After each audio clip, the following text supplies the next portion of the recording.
A mi m'ha tocat versió extraoficial. I diu així: sempre m'havia cregut la història oficial que assenyalava la manera com el carrer havia arribat a tindre un nom tan peculiar.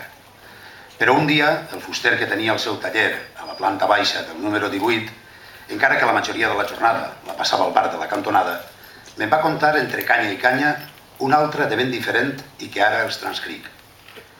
No sempre s'ha conegut aquest carrer amb el nom que ara té. Quan jo era nen portava el nom d'un general colpista, però amb anterioritat havia estat dedicat a una verge i fins i tot un segle més enrere a un portal que en l'antigor el tancava. Fa quasi 30 anys decidiren canviar-li el nom per un estrany afer relacionat amb un dels veïns d'aleshores. L'individu en qüestió vivia en el número 13 i atenia pel nom de Floreal.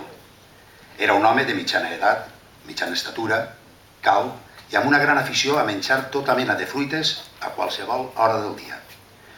Un dia a Floreal se li va fer una càries en un queixal, que li causà, a més d'un dolor intens i intermitent, un petit orifici en el qual se li va introduir una sement que amb el pas del temps fructificà i arrelà un petit arbust. Floreal no sabia què fer ni on acudir. El més lògic hauria estat que haguera anat a cal dentista, però li tenia una por quasi irracional. Així és que decidí visitar un remeier d'origen oriental que vivia uns carrers més enllà.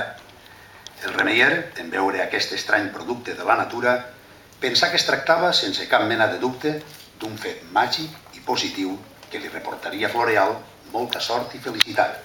I així li ho feu saber, recomanant-li tot d'una que ho conservara. I per tal que no li cresquera en excés, li va ensenyar la tècnica dels bonsais.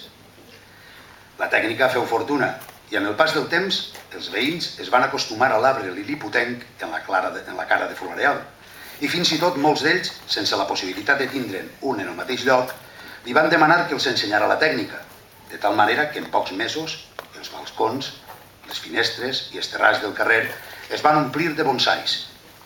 I així fou com primer la gent del barri i tot seguit la de tota la ciutat va començar a anomenar el carrer com el carrer dels bonsais. En acabar la seva narració, em vaig quedar mirant-lo intentant esbrinar si em prenia el pèl. Després de 3 canyes, vaig pensar que m'agradava més aquesta versió que l'oficial i la vaig donar per certa.